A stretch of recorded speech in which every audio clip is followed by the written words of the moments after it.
Assalamualaikum warahmatullahi wabarakatuh. Salam resensi dan salam sejahtera. Bunga melor tidak berduri, tumbuh bersama bunga melati. Izinkan saya perkenalkan diri, semoga hilang debar di hati. Nama diberi Hawa Marisa binti Kurunhiza.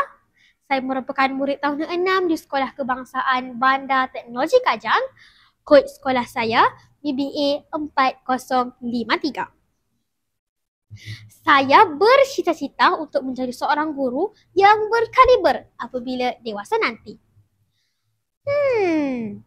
Kawan-kawan masih ingat tak peristiwa besar yang berlaku pada tahun 2020? Pada tahun tersebut, seluruh dunia berdepan dengan satu wabak virus yang digeruni sehingga kita semua perlu berkurung di rumah. Di sebalik peristiwa tersebut, tersembunyi 1000 kisah yang menarik. Namun, ada juga cerita-cerita yang menyedihkan yang meninggalkan kisah yang tidak mudah dilupakan dalam lipatan sejarah.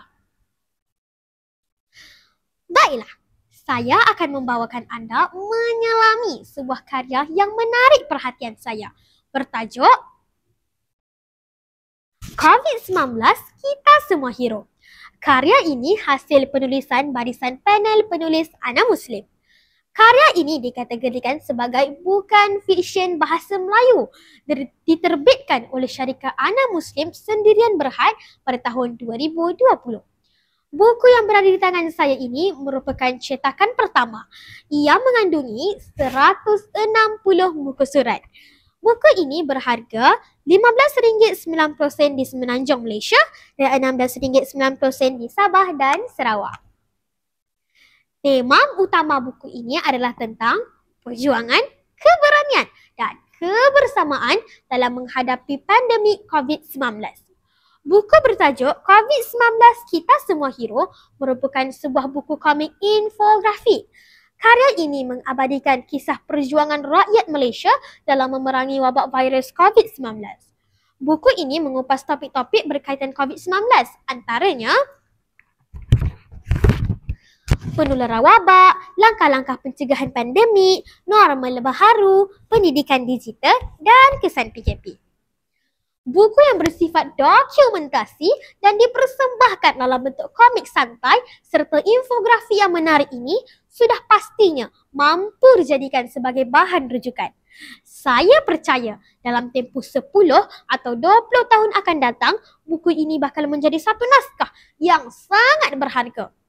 Panel penulis turut mengangkat jerit perih petugas barisan hadapan frontliners, kepatuhan rakyat untuk duduk di rumah semasa PKP serta sebagai manifestasi terhadap kesedihan mereka yang kehilangan insan tersayang.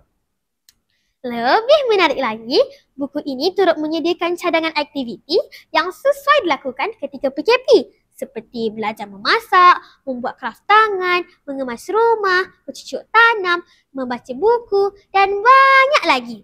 Buku ini sudah pastinya menzahirkan memori yang ingin kita kenang pada masa akan datang. Para pembaca pasti berminat untuk memiliki buku ini sebagai koleksi kerana ia mempunyai banyak keistimewaan. Kertas kulitnya licin dan bersinar. Lebih istimewa lagi, buku ini menggunakan kertas jenis tebal, licin dan berkualiti tinggi. Oleh itu, ia tidak mudah koyak dan selesa dipegang. Manakala ilustrasi setiap watak yang dilukis sangat cantik dan berwarna-warni. Paparan visual yang dipersembahkan menarik perhatian pembaca, khususnya kanak-kanak seperti saya. Pada setiap kisah pula disertakan pelbagai informasi, pengajaran dan tips yang bermanfaat. Dimantapkan lagi dengan pengisian hadis Nabi dan doa yang bersesuaian dengan jalan cerita. Saiz tulisan sederhana besar, namun terdapat beberapa bahagian yang menggunakan tulisan yang bersaiz agak kecil tetapi masih sesuai dan mudah dibaca. Bahasa yang digunakan ringkas, padat dan mudah difahami. Dari segi kelemahan buku ini, tiada kelemahan yang nyata. Cuma aspek bahasanya yang agak ringkas dan menggunakan ayat yang pendek. Oleh itu, buku ini kurang sesuai bagi murid yang masih belajar untuk menghasilkan karangan yang bermutu. Selepas membaca buku ini, saya mendapat banyak ilmu baharu dan menyadari bahawa Kematian tidak mengenal usia. Kita perlu bersedia dan sentiasa berbuat baik kerana kematian tidak mengenal usia. Kita hendaklah sentiasa bersabar dan tabah dengan apa jua dugaan yang menimpa. Setiap ujian pasti ada hikmahnya. Saya berpendapat buku ini sesuai dibaca oleh kanak-kanak yang berumur 10 tahun ke atas.